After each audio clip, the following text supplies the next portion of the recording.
push with your hand. Now, starting with the pinky, rotate your wrist and bring your elbow in by pulling it towards your rib. One more time.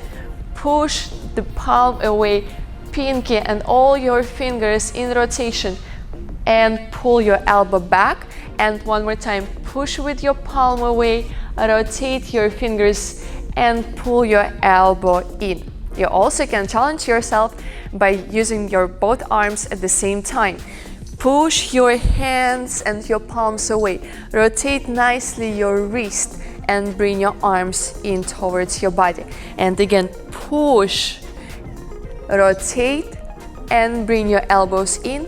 And one more time, push your hand, rotate your fingers and bring your elbows in.